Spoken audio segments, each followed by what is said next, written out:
This is Will. This is Alex. Welcome back to another episode of They Mostly Come Out of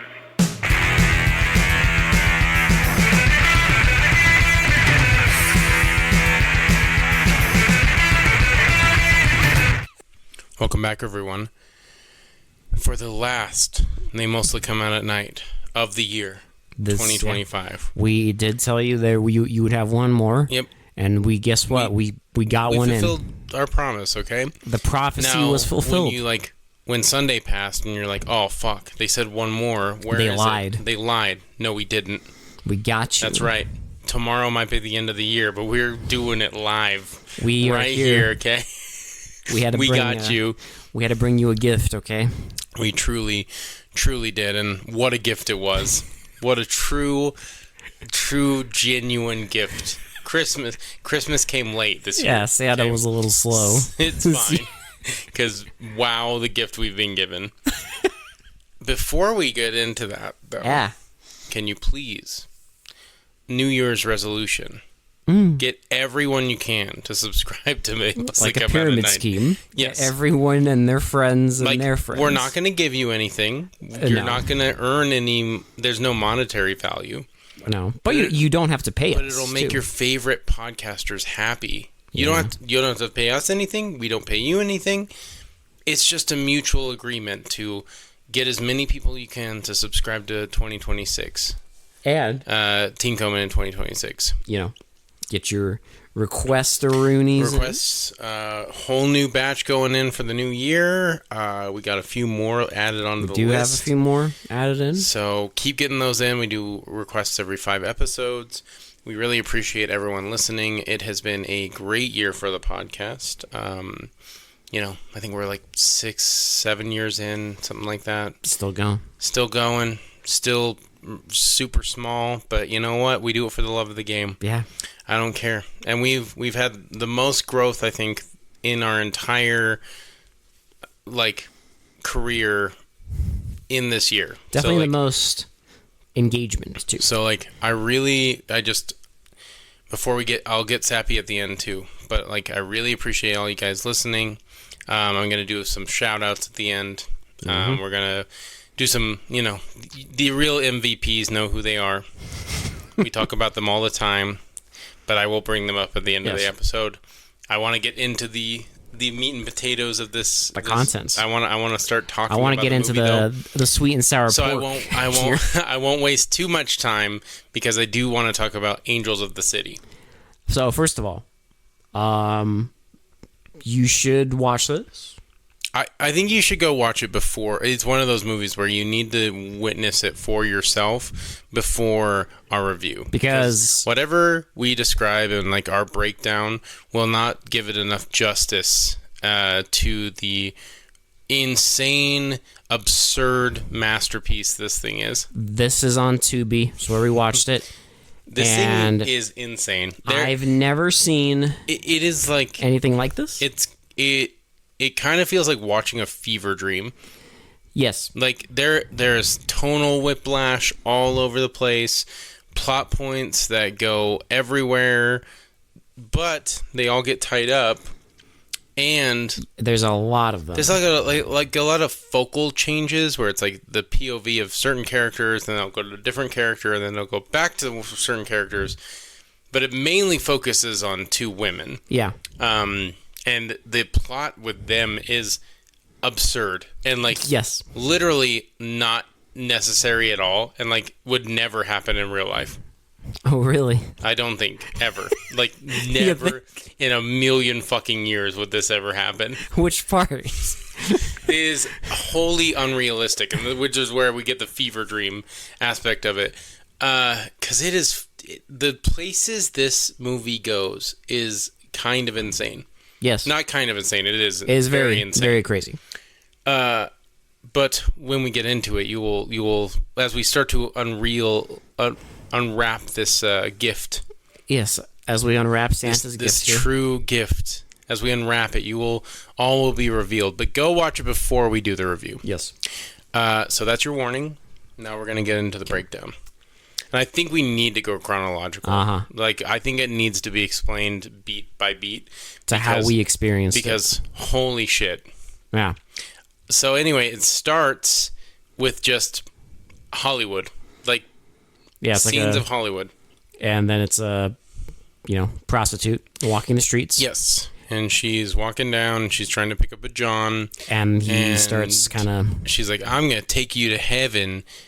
Oh, no, sorry, she doesn't say that yet. She's like, because he's asking her how much. She says 100. And she's like, I'm going to take you to heaven. And he's like, the only place you're going is hell, or like whatever he says. And like, takes out a giant shotgun in the middle of Hollywood for some reason. Because I guess in 89, you could just do that and This movie is happen. set in a deeply dangerous world, okay? There's one detective in the entire city, apparently, according to this movie. This is a because deeply... she starts running, and like this guy is just blasting like from the passenger seat of this gun of this car. Fucking blasting shotgun blasts like just left and right. Like there's almost no one in the city, which is also very unrealistic for downtown Hollywood. It's supposed to be like it's like the Walk of Fame, and you cannot tell me that there's not going to be a lot of tourists there. There's like a handful of pedestrians who are just helplessly in this tourist trap. Even in 89, it was a tourist trap. Helplessly looking on. And so she's running, and then she like... They catch up to her. They catch up to her, then they pull, and she like just stands there, and there's like a standoff, and she's like, wait, like what's going on? And like... He gets out, cocks the shotgun, and just blasts her. Yeah. And so then kills her. And then opening credits, we have a theme song. Angels of the Sea. Classic. And it's a college campus.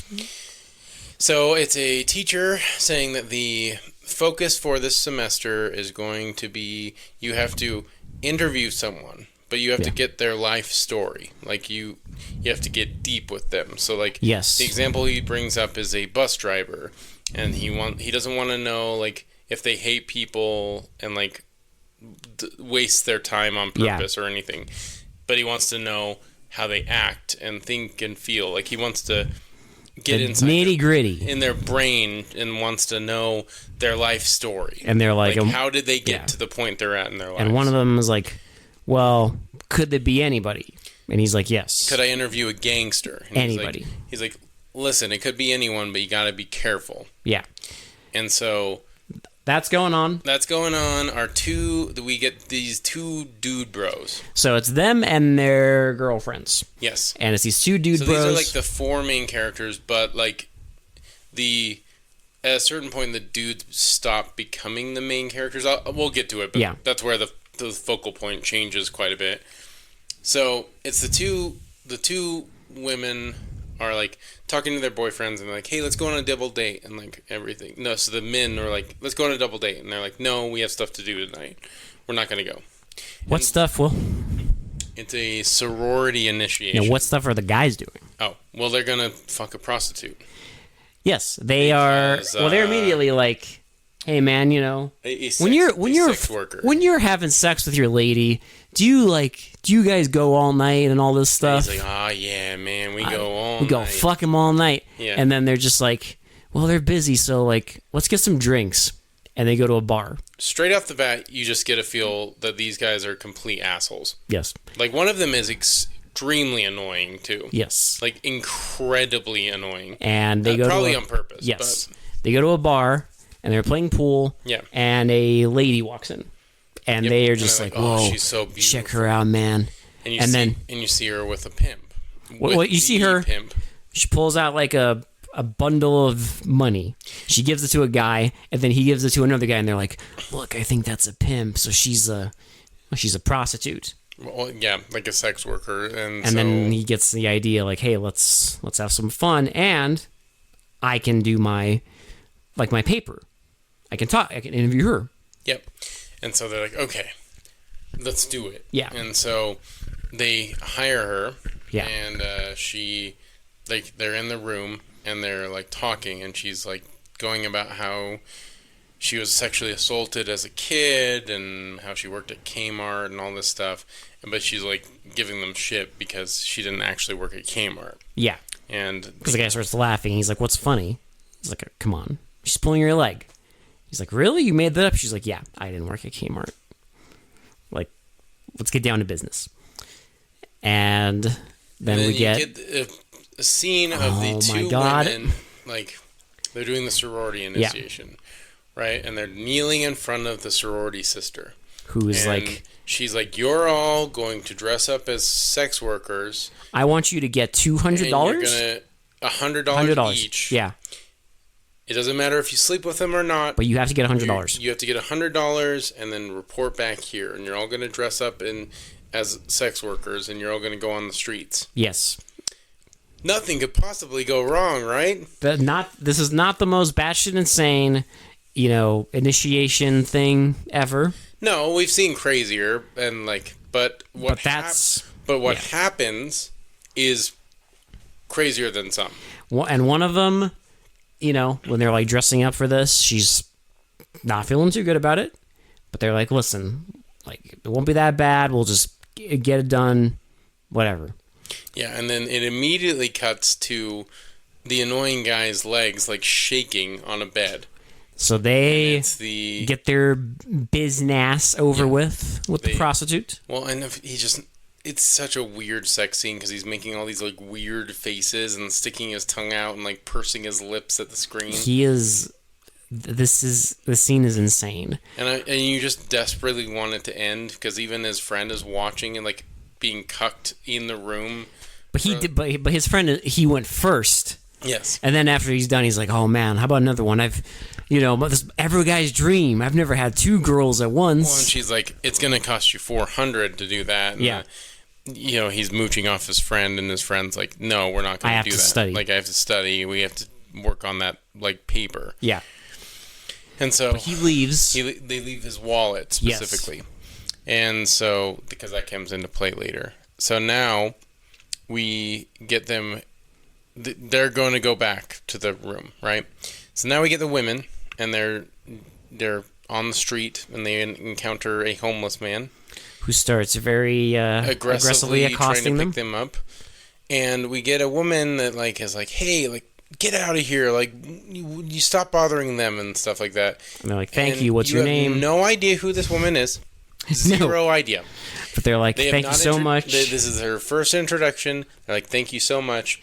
And they walk away, and she just looks, like, longingly at them. But they get her name. They get her name. Marie. And you think, okay, that's that's done. It's just some Samaritan on the street. Some nice person helped them out. No, just wait. Yeah, just wait. That's like, for some reason, foreshadowing, because I did not realize she was going to be... Well, it's almost like, why else would she give him her name? But, we've seen... It's because we've sat through two absolute stupid movies. I had no idea why they got her name, and I had no idea that she'd become such a significant role without ever being on screen ever again. They do show her on screen doing her street walking later, but the characters don't see that. It's just for us. You see her on screen for like 2 seconds. Yeah. It's but it's for us in the audience later on. It's like a flash of her, and then they show her in her, like, street gear. Yeah, but they show her living on the rough and out on the streets. Anyway, now they're on a fence, right? And they're going to be picked up by John. And there's this woman that comes up to them and is like, you're not really, like, Like, what are you doing? You're not sex workers. Yeah. Like, you don't, you need to be careful. And then they're like, yeah, we're just going to get $100 and be done. Like, and then she's like, all right, whatever. Have fun. She gets picked up. Good luck. Then a dork comes over. So before all this, the big overarching shenanigans. Yes. Is there's two pimps. It's a turf war. It's a pimp turf war. And they're having a turf war. The woman in the beginning was one of the pimp's women before. And she switched over to another pimp. Yeah. To the other pimp. And so that's why she was killed, because she is disloyal. So, and then the prostitute that slept with the two boyfriends, she gets killed by the other pimp because she left him. She tries to explain, tries to say she'll switch, and he's like, no, it's not good enough, and just shoots her. And then, so they're in like full turf war. They're both like, I'm going to kill this other guy. here's what I want you to do. One of them says, okay, I want you to take all of our girls off the streets. Yes. And I want you to grab 2 of his women. As like leverage. And we're going to have a meeting. So, while they are going to get picked up by this... Yes, this is actually going to happen in the movie. Yes. Yeah, they're getting picked up by the dork, right? But while this is happening, we see the pimp pull up behind him. And just flash a gun in his face. The guy and they drives kidnap off, the and 2 they women. Kidnap the 2 women. All while this is happening, one of the annoying dude is like, "Oh shit! I left my wallet there. My wallet there. He's got my dad's credit cards. I need to go back. Oh my god!" And so he's like, "Okay, I'm gonna go back." And he's like drunk as hell. Yeah. And the friend's like, "Okay, well then go. Like I don't care. Like go ahead." Yeah. And so the friend goes and sneaks in through the window, and someone's waiting. He's like looking for his wallet, right? And like he gets on the bed, and there's a cute little electrical tape outline where the woman got shot. She got shot in the head and like was against the wall. And the guy throws a wall, and he's like looking for this, and it's the director of the movie. The director of the movie is, and he plays Detective John Chance. John Chance, who by the way appears in a later movie. Also, really, this is not the only movie with Detective John Chance, okay? Is this not the only movie we're going to see with Detective John Chance? This is not the only movie we'll see with him, but as far as I know, the movies are not related, plot-wise. All right. It's just, he's in them. Like, sure. Anyway, he's like, did you kill her? Why'd you kill her? Like, blah, blah, blah. And the guy's like, no, I didn't kill her. We both slept with her, and then that was it. And then eventually... After he talks to him, he kind of like realizes, okay, this guy's... Well, he's also like, we're going to go talk to your friend, too. And then, so like, he leaves, right? And then I guess we'll just wrap this up real quick. So later, the friend goes back to the dorm.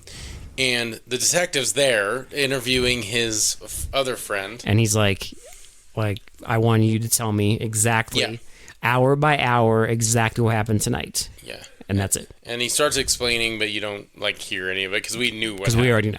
And so, that is the end of the boyfriends for a long time. Yes. Like a long time. It like we literally, probably until the last like maybe 20 minutes of the movie, and we're only like 20 minutes into the movie. So it's only an hour and a half. So now we get, so now it's the meeting of the pimps, right? So they meet in like a abandoned factory warehouse thing. We get Gold and, who's the other pimp? Oh my God. It's Gold and... Gold becomes our main baddie. Yeah. Because this is going to, very quickly becomes the end of the other pimp. What's his name? Oh, crap. Are you looking it up? Yeah. Okay. Yeah, so like it's the turf war is between them, right? So Gold brings the 2 Lee. So, yeah.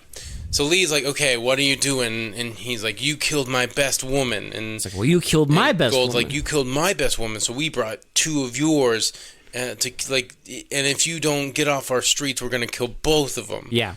And like Lee's like, "Those aren't mine." And they because they pulled him out and they're like, he's like, "Okay, they're not mine." So they start a giant fucking, well, not giant because there's only like 4 dudes, maybe 6, including the fucking white uncles that are in the. There are multiple uncles who make like, big falls. Yeah, they make uncle make big fall. Yep. And so they're like shooting at each other, and they're all in this like industrial park, and they're like shooting around barrels and shit. Yeah.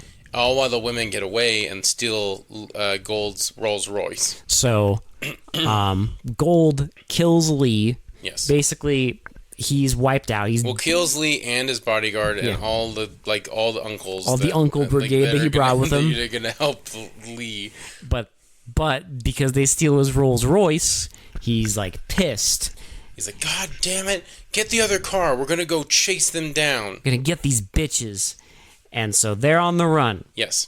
So now they're on the lam, right? So they're trying to figure out where to go. So they park the Rolls Royce in like an unassuming alleyway. Yeah. And they start walking. And they need a phone. And they need a phone, so they go and they're walking around and they run into a kid. They run into a kid, and I love this. The kid's like, "Oh yeah, you two bitches, prostitutes, blah blah blah," and like no. What are you talking about? No, and then he's like, "Okay, well, like here, I know where a phone is. Come on, I'll show you." Yeah. And then they walk around, and you can tell something's up with the kid, right? The kid is adorable. Great. And then he leads them to this kids street gang. It's the street gang just hanging out with like a bunch of fucking broken down shopping carts and stuff. Yeah, and they're like, "Hey, like, are you two, like, give me your wallet?" And they just like, "There's nothing in here. You guys are brokies or whatever." And so they take their wallet and they're like, "Okay, can you at least give us a quarter to use a payphone?" And so one of them throws a quarter at them. Yes, they take a quarter and they leave. They're like, "Get out of here!" And then the kid at the end is like, "Wait a minute, aren't we gonna fuck him?" Like, well, then like the blonde woman, like Catherine, I think, is like, "Fuck you!" And then like they start chasing them. They chase them. It's like the weird, like, what's it called? Shit, I forgot the term for it. It's that thing, like the Scooby-Doo thing, where they like run in different doors. But it's kind of like that. It's like a chase scene where it's like they don't run into different doors or anything. No, but there is something that happens at the end. They're just running around alleyways, and it's like pretty comedic because it's like this like upbeat song. Well, there's a specifically comedic bit. They go around a corner, and then the kids start running back. And then they all go around a corner, and the camera just sits there. And you're like, okay, why are we sitting here? And then you see the kid gang run back. They even do the thing where they run around the corner, and the music stops. Yeah. And then they run back, the music starts back up. And then you're like, what the hell? And then the two women run back around. And then you see a big Great Dane chasing them. And so the kids, like, run away, and the two women get in a truck, just some random guy's truck. Some random good Samaritan. You don't meet him at all. No, he just waves at them to get in the truck. He just drives them to a random place, like not where they need to go, by the way. Drops them off He somewhere. just drops them off somewhere, like assuming, I don't know even how far away they went. Like it's like insane. Like I get LA and like Hollywood is like a large city, but it's not that big. Bro, who knows? It's not this fucking big. They're like going to the back rooms or some shit. Like they cannot find their way fucking home. So they run into another homeless guy. But this one's nice. This one's nice because he offers them liquor and they refuse, and he's like, "Okay, that's okay." And they're like, "What's your story?" And I honestly thought they got you. I thought that they were going to be the subject. This story, right? Because I'm like, okay, if they do loop back around, this is why they're lingering on this guy so much, right? Yeah. This is why he's telling, because he tells like a story about how he went to war, and then he was a boxer. And he was a boxer, and like it's just life fell apart. Because one day he broke some guy's arm because the guy called him a racial slur. Yeah. And because of that, he got sent 10 years to a chain gang, and basically after that... Yeah, his life was ruined, right? Yeah. He ruined his life over, like, some violence. And, like, I was like, okay, definitely they're going to do this guy's the subject if they bring that plot point up again. I don't know why they would, because it was such a small subject, like a small plot point, but whatever. They got me. They subverted your expectations. But anyway, so they finally walk away. And they're like, and he tells them that there's a club that he thinks there's a phone at. There's an all-night club, yeah. Yes, and he's like, you best get along. I do not understand this nightclub part. This is batshit insane. It's so insane because, like, for some reason, the blonde chick falls in love with this club owner, and I don't know why they did this. Because it's like this very... It's like a blonde bouncer, and she has like muscles, and she's like, "What's the password?" Yeah, she's clearly the bouncer. Yeah, and they're like, "What? We just need a phone. Password. What's the password? We just need a phone. Password. That's not the password. Password. And then the blonde one's like, "Oh fuck!" And she's like, "Why didn't you just say that?" And then they get in. They just go in. They go in. And I love the bartender. Oh, the one that's drinking? The most clueless bartender. He just keeps pouring himself shots and shooting them like, behind the bar. Yeah, one of the women is like, we need a telephone. He's like, don't have one. Don't have one. Okay, do you know where I can get one? Get what? Get one. A telephone. We don't have one. We don't have one. You want a drink?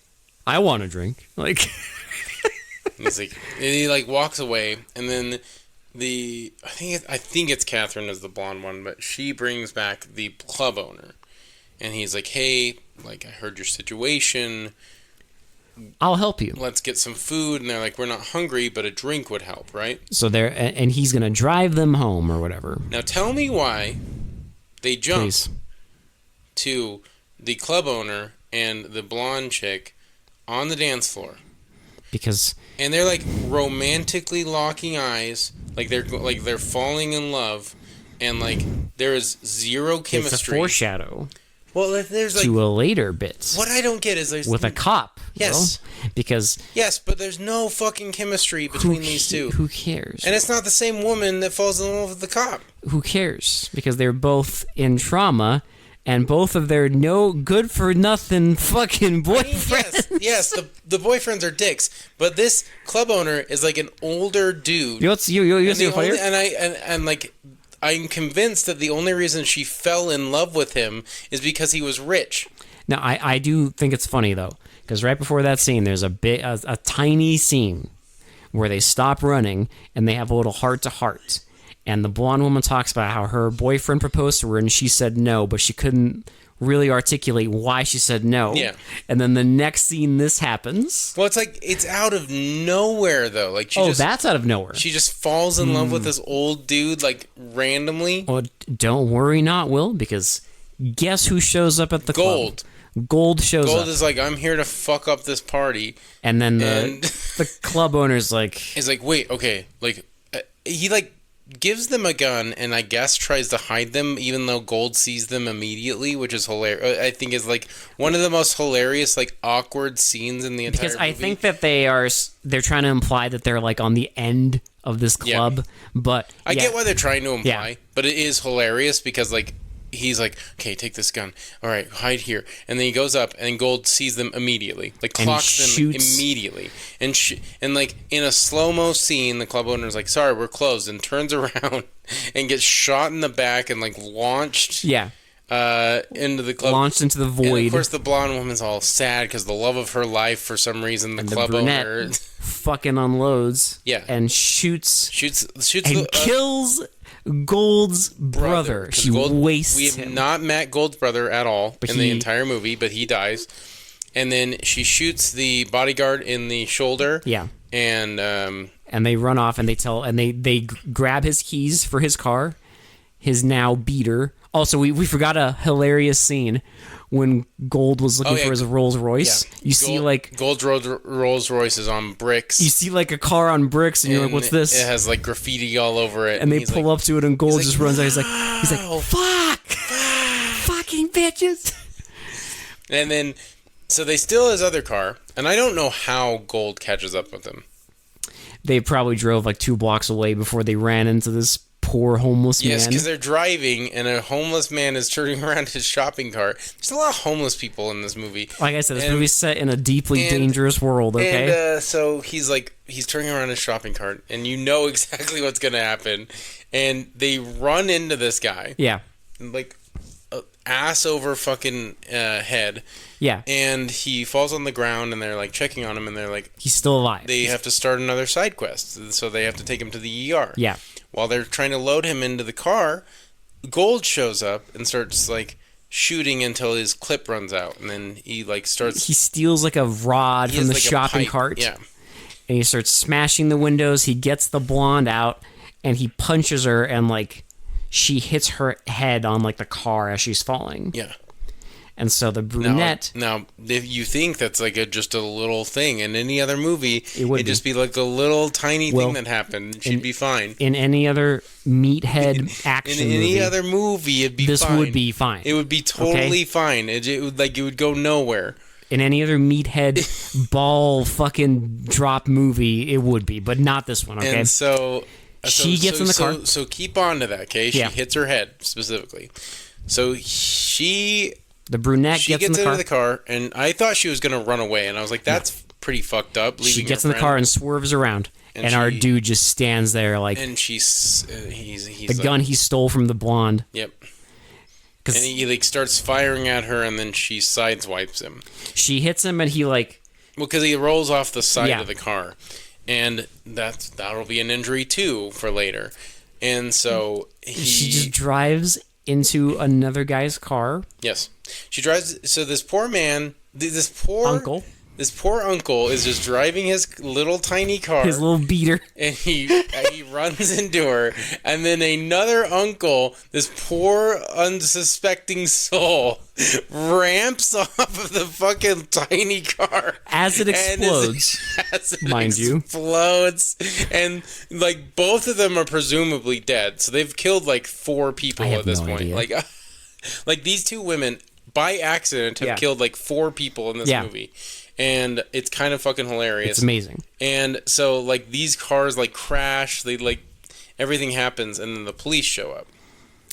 And then we get... 3 months later. It says 3 months later. And now, suddenly, now we have our Oscar moment. This is such a weird juxtaposition because we just saw her like a guy crash his tiny car into her with a massive explosion. So keep this in mind. We just saw her sideswipe gold. Her friend has her like. We had an action scene. Yeah. She crashed in, explosion. Police show up. Both cars are like flipped over. Everything's chaos, right? And she's talking about a sex worker. For her thesis, for the fucking... It's her presenting her thesis. Now you think, okay, you could talk about anyone, right? You could talk about the guy they met. You could talk about the bouncer. You could talk about, like, anyone that, like, had more screen time than the person that she's talking about. They got you. I know, because they literally, like, subverted our expectations because... You see, she's talking about the one woman that Marie Whitehouse had the littlest interaction with her. But she was the first person who helped them. Yes. When they were on the streets. So she decides to interview her. And talking about her life and her fucked up life. And like... She escaped to L.A. because she had an abusive father and... And her mom, mom said it's fine. It's totally fine for a man to beat up his woman. And then the mom married this guy because it was her stepdad. Yeah. And her dad died young and stuff. And she's crying while all this is happening. And the whole thing is like done very seriously. Like it's like the camera is like. It's like on a dolly, and it pans in on her face, and she like starts crying. The music is swelling. She starts crying, and it's like it's very like legitimately done. Yes, for no reason because none of the other things in the movie. And as she's describing this, you get like these like snippets of Marie's life. Like her in a bus. We don't fucking know Marie. But you do now, boy. She gets the most character development, and she's been on screen for like 2 seconds. Yeah. And it's also like, it also loops back until like, she's talking about like how I didn't know there was so much like cruelty and evil in the world, and like, and she just having this story about Marie and like how her pimp tells her, you know, she makes enough money, he'll buy her a restaurant, and she's like, it ends on such a hopeless note. Mind you, we still have like 20 minutes of movie left. And here's the real kicker. Here's a real kick in the fucking balls or pants, whatever you wear. Here's the real fucking bleak, like, fuck you of this movie. So immediately after that, because the teacher is like, hey, this was amazing. Like, this was amazing. She's going to be the subject for your whole semester. I also like, because again, he's like, can I ask you like a personal question? And she's like, yeah. He says, how does like what you went through and this story with Murray, how does this affect your relationship with like your boyfriend? She's like, that's my, I'm still trying to figure it out, and it's going to be my next paper. Yeah, well, and like, it's crazy. It's all philosophical. It's very deep. And then as a big fuck you, she goes to a fucking psych ward. And it's like a hospital thing. It's like a long-term hospital. Yeah. And she visits her friend who is basically brain dead. And that little bump on the head on the car, she is brain dead. And she, you know, she puts her friend on the balcony, and like she's just telling her about her life now. Well, and she's talking about their boyfriends and how her boyfriend yells at her a lot more. He gets a lot angrier at her, and she's gonna do something about it. And like, she's like, I miss you, like you're my best friend. And again, Well, then, of course, just like... she, like, lays on the friend's lap, right? Yeah. And the friend, like, kind of tries to force a smile. Yeah, like, the friend is, like, trying to force an emotion through, and it's like... It is so bleak. For a movie about a sorority hazing gone wrong, this is so bleak. For a meathead fucking meat potatoes cheeseburger action movie. Like... Bro, they had a joke about a guy basically having sex while his friend is in the room. Yeah, and it's that's how the movie started. And it's super awkward. And now we're to where her friend is like brain dead, and she's trying to force a smile because life is really hard right now. Life is fucked. Yeah, life is fucking hard.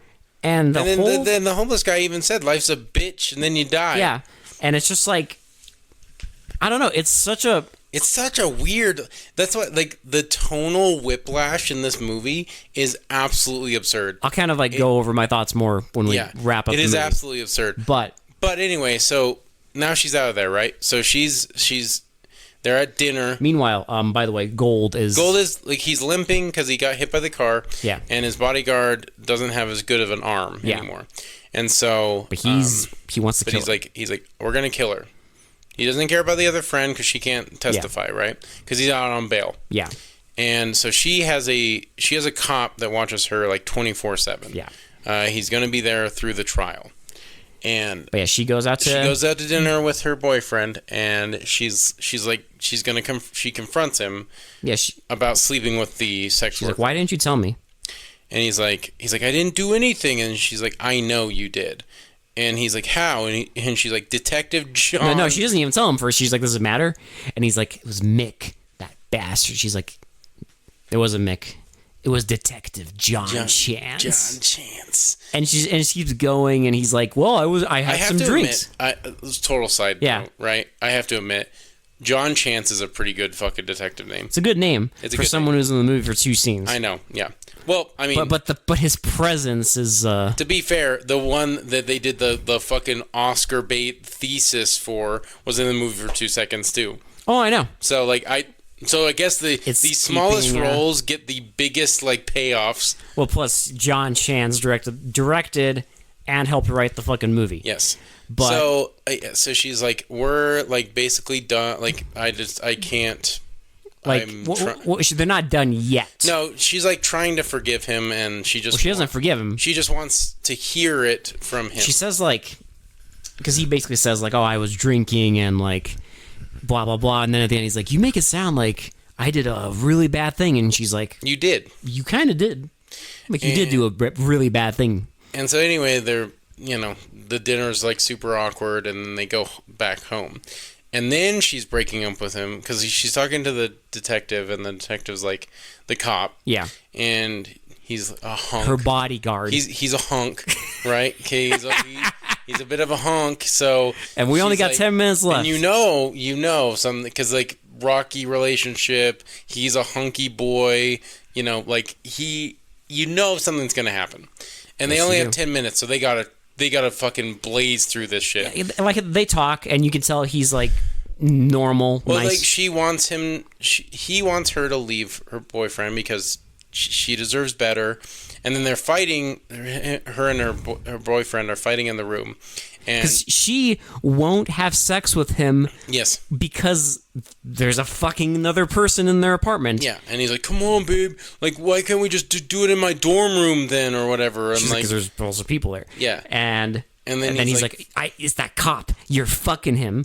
And she's like, how dare you? You fucked that sex worker and blah, blah, blah. And she calls him like a spoiled, like brat? Yeah.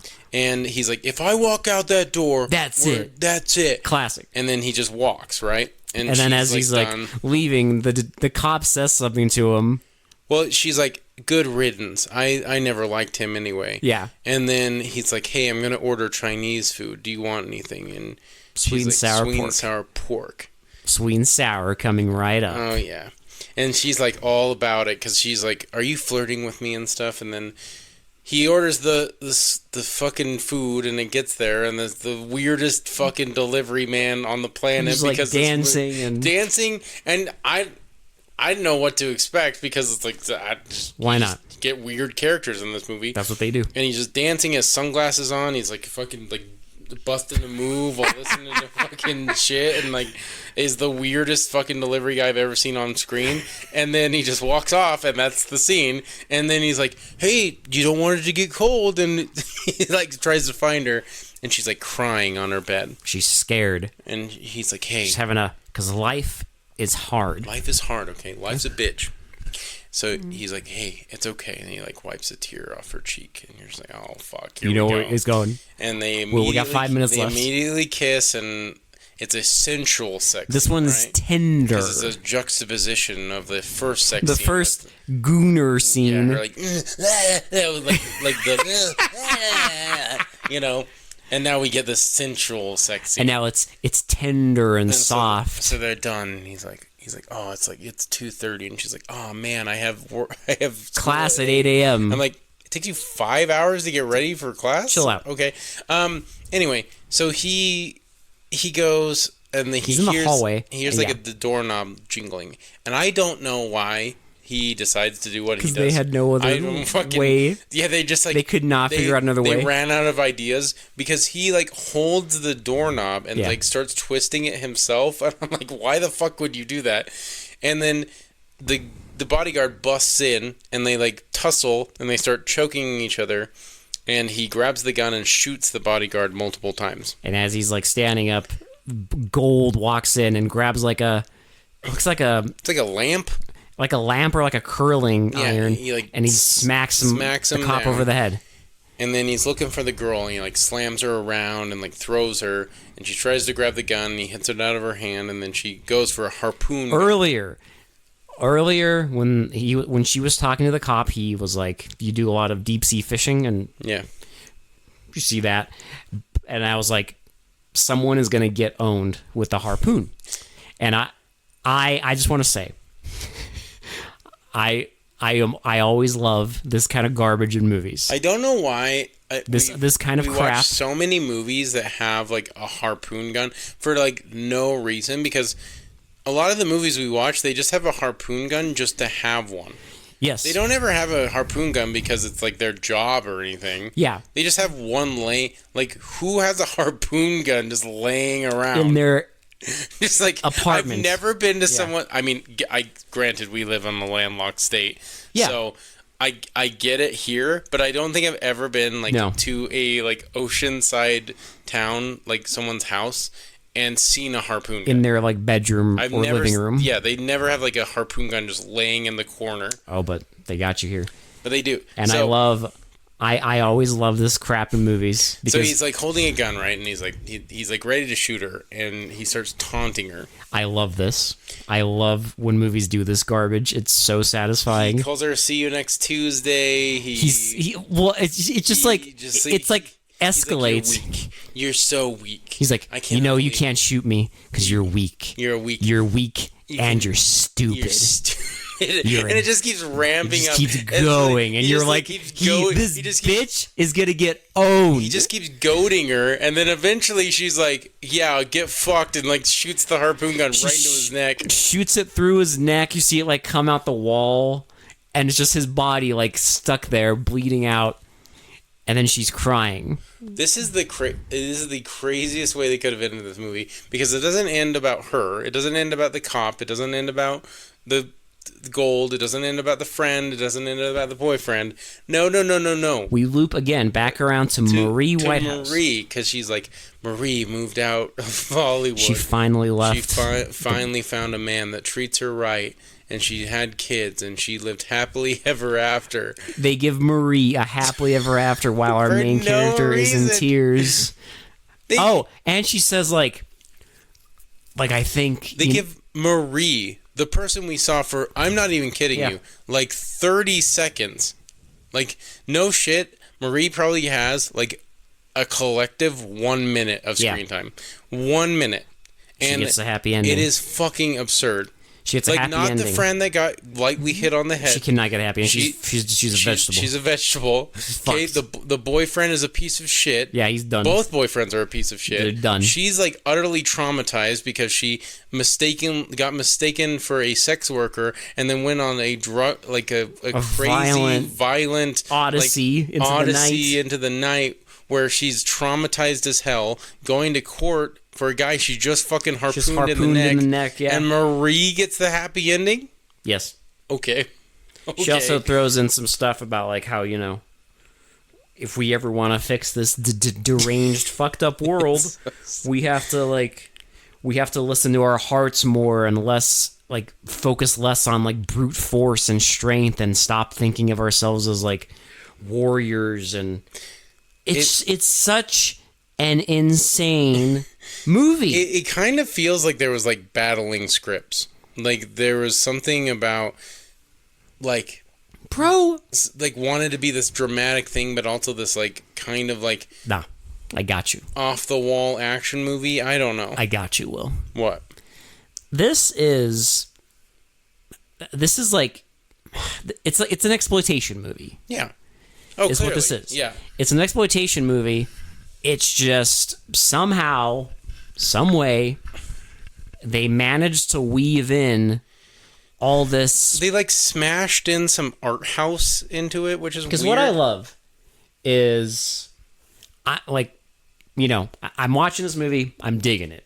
It's really weird. It's really out there, but it's really entertaining. I like all the side characters. Oh, yeah, it's low budget, but I like the actors are pretty good. It's amateur hour, but we've seen way worse. I think the actors are doing the best they can with. Yeah, like there's some. I will say there's some decent acting in this, and like when she's talking about Marie, you would have thought she was talking about like her own mom or something. Yeah, again, and that's all like she's like tearing. She's crying on camera. On camera, like it's really done well. Yeah, and I like the on location filming. Yeah, it's the soundtrack is pretty good. Like there's a lot of good stuff here, but then you get to that point when the movie completely shifts gears and you get that 3 months later, and it's like the movie just subverts every single. It's like all that shit that happened in the first half of the movie. It's like now here come the consequences of all of that. Yeah. And I kind of love it. I kind of like it too, because I did not expect it. That's the thing. It's like, I know it's so cliche to say subverting your expectations at this point, but like this is the definition of that. Because this is like, you're literally expecting more like schlocky action shit to happen. Yeah. And it's like this bleak, dark, like actions of their consequences kind of like. And they still manage. But then they still cram in some like cheesy action at the end too. And they still cram in our fucking shitbag villain getting harpooned in the neck. Yeah, that's what I mean. Like they literally have like a very small chunk of like art house, and then it's like wedged in between this fucking like where they still are like, hey, don't worry, bro. We didn't forget you. It's like wedged in between this ridiculous action movie. And they're like, hey, we didn't forget you. Like, we know you want to see gold die. Yeah. And we got you. Yeah, it's such an odd way to do a movie, but I kind of like it too. But yeah, I'm not gonna lie. As soon as it was pretty good. It was very entertaining. Yes. And then you get like hit with fucking reality, like gets smacked on the fucking like out of nowhere. It is a kick in the pants, out of nowhere, and then you get action movie ending. Yeah. It's just because you like I'm like, okay, like I guess we're doing this. We're just doing everything. I don't know. I do like how they bring up so many plot points, and they're respectful enough of their own movie to close all those plot points. Well, because we just watched the movie, and I do not understand. They didn't resolve anything. I do not understand why Marie gets so much attention in this movie, but I get what the metaphor is supposed to be. I get what they're going for. I just think it would have been more effective with one of the friends. No, because the Marie thing is so batshit insane. Yeah, I know. Because again, it's like we meet this character and she's the first person on the streets to help them. And by the time like scenes later, there's so much insanity that happens that we completely forget, right? I do think, honestly, if it was me, I probably would have done the story of the war veteran guy. Yeah. That's how I would do the movie if I was going to circle around to that fucking plot point. Maybe if the poor blondie wasn't a fucking vegetable, her thesis would have been about the war veteran. But unfortunately, she had to get punched in the face. Now I have depression. Thanks a lot. She got punched in the face and smashed her brain. Oh my god. It's so dark. Like, it's so bleak for an action movie. Who does that? It's so bleak for an action movie. But you know what I love? You know what I love, Will? Bleak action movie, but at the very end, we still get a satisfying villain death. You know what it kind of reminds me of? And this is a wild comparison because it's way better than that movie. But remember that movie we watched with the three guys living together, the four guys living together, and one of them is looking for their father? Oh, Miami Connection? Yeah. And he's like looking for his father. And then he finally finds his father, and they like go to like pick him up, and then he dies. Yeah. And like it's kind of like that, where it's like it gets like they even have a similar ending if you think about it. Because Miami Connection, do you remember the quote? Yeah. After all this bullshit. Violence. Yeah, it's like, only through the elimination of violence can we achieve world peace. And in a way, this movie, again, she mentions that. Says the same thing. However, this movie's better. No shade. I love Miami Connection. It's a wonderful piece of garbage. It really No shade. This is done a little more... convincingly? Professionally? Yeah. Which is a weird thing to say about a movie like this. Yeah. It is, but like that's the comparison I can make. Like, but yeah, if you've seen Miami Connection, it's kind of similar to that one where he's like looking for his dad, and then finally finds his dad, and then dies. Yeah, it's fucking crazy. And then they end up with that quote. Miami Connection is a wild fucking movie. Yes, I fucking love that movie, but I think we should do Shitty to Pretty with this one, and then I'm going to give a special shout out and a special message. So, Shitty to Pretty. Man, I don't know. This is like... I'm going to do an 8, I think. Okay. 9, maybe? I was you know what, back and Will? forth. I was going to give it a 10. Will? Yeah. Fuck it. I wasn't... See, here's the thing. As I'm watching this movie, I'm like watching and I'm like, okay, maybe it's a 6. 20 minutes later, okay, maybe it's a 7. 20 minutes later, maybe it's an 8. Now, I'm going to say... 9 or it's 10? A 9. Okay. I wouldn't say it's like a banger upon all bangers of 10. Maybe but like, if it sits in my brain enough and cooks, I'll consider it a 10. Maybe upon rewatch, I would probably give it a 10. But I think for once, I'm going to give it an 8. Just because I do think the whole Marie thing is a little... like out of left field, too out of left field for her. Like, and I was just like, what the fuck? Are we focusing on like a character we spend 0 time with? See, narratively, it makes sense.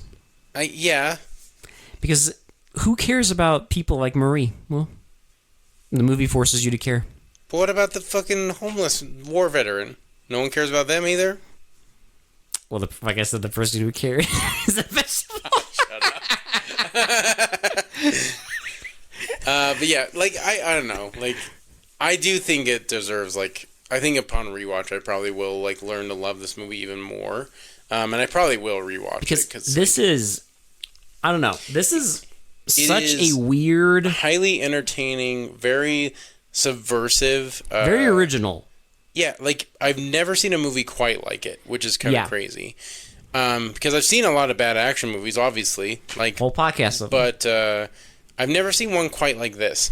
Yeah, this is plus I do have a soft spot for these kind of like it kind of like low down dirty crime films. I do kind of like that 3 months later because it's such a splash of cold water to your fucking face. Like you're like pumped, you just saw this huge explosion, and then they fucking splashed all this cold water in your face, and you're just like, oh shit, okay. You're like, oh my god. Because when that scene started happening, we were both just sitting there, just mouth open, like, what in the hell are we doing? Holy shit, we are actually doing this. Okay.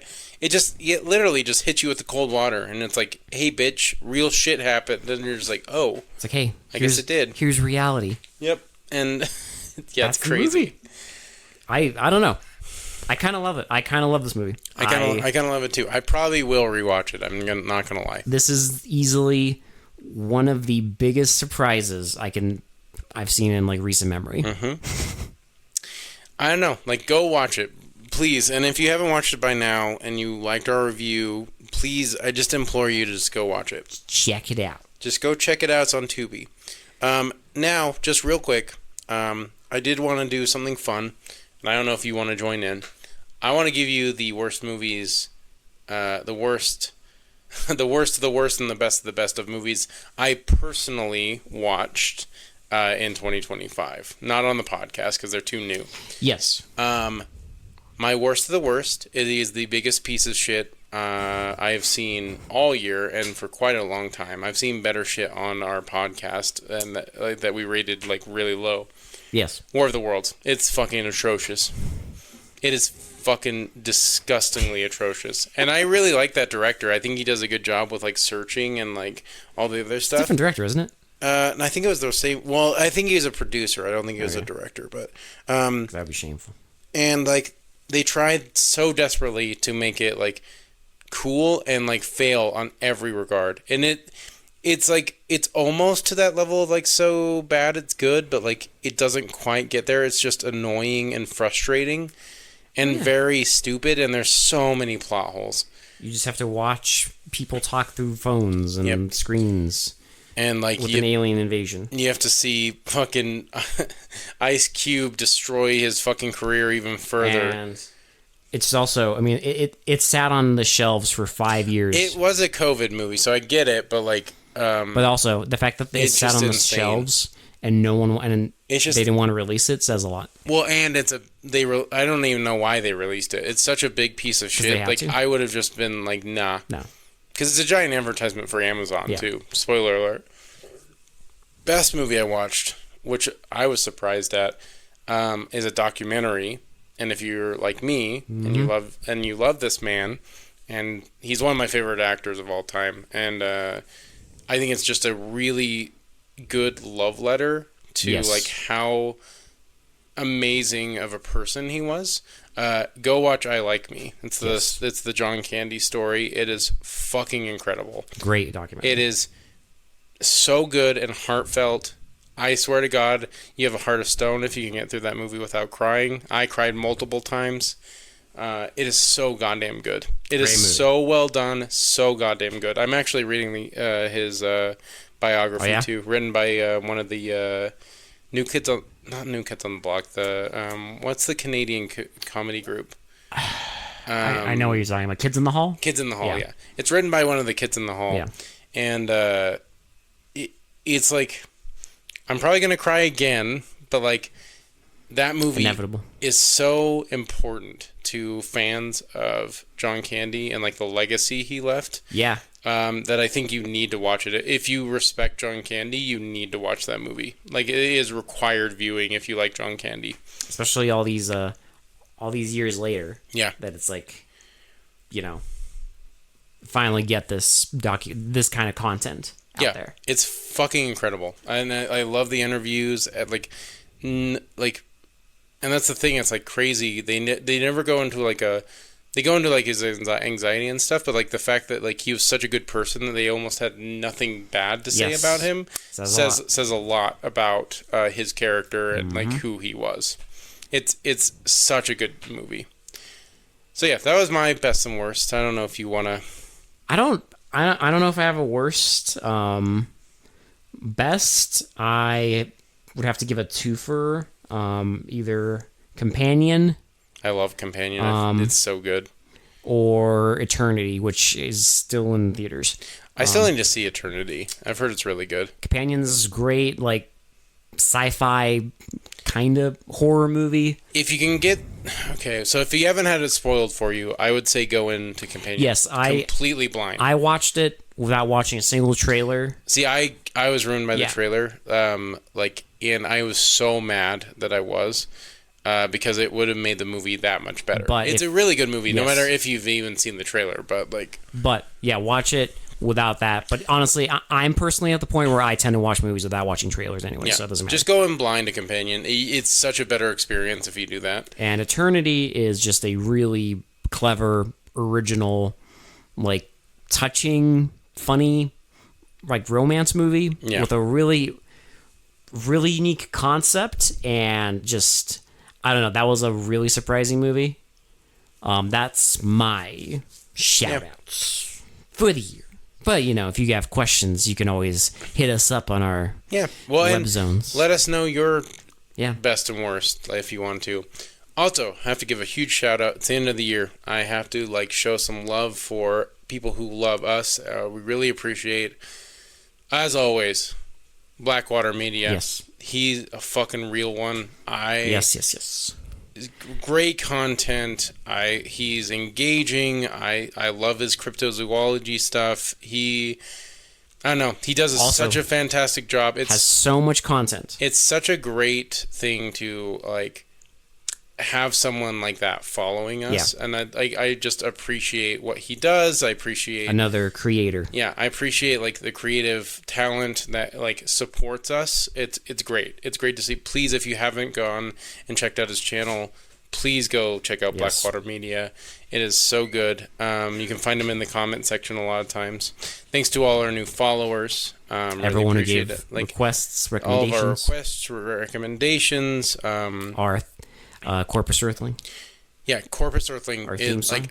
This is my last and final shout out for the year, because I want to give a huge, they are the MVPs of the podcast. Yes. Corpus Earthling. They share all of our fucking stories. They got a new EP. The Brood, based on The Brood. It's fucking awesome. They have such great music. They're so talented. I love their support. I love having them as listeners of the podcast. They've done so much for the podcast. It's insane. They are truly the best friend of the podcast. Yes. I don't think we would be the same podcast we are without Corpus Earthling. So please, if you're listening to this, go check out Corpus Earthling, and please support them on their Bandcamp. Yes. Please support them on their Bandcamp. It will be in the description. Always is. They are on other platforms, but Bandcamp is their main. Easiest way to support artists. Easiest way to support artists. You can It's all donation based, and they get pretty much all the profits. Yes. So please go support them. We would not be this podcast without Corpus Earthling, and I stand by that. Yes. And that's why I always say you don't like music if you don't like Corpus Earthling. Amen. They're fucking incredible. They're two goddamn talented Canadians, and I fucking love them. Yes. So thank you so much, Blackwater Media, all of our new followers, and last but certainly not least, MVPs, Corpus Earthling. Yes. For They Mostly Come Out at Night, we hope everyone had a great 2025. Here's to 2026. I didn't have the best 2025, but hopefully 2026 is better. And we love you all. Thanks for listening. Appreciate all of you. Have a safe and happy New Year's Eve. And we will be back very soon. And we'll be back next year. No, thank you guys so much for listening. For They Mostly Come Out at Night, this has been Will. This has been Alex. And we will talk to you all later. Bye. Bye-bye now. See you next year, bro. Since last year. How about them Bears?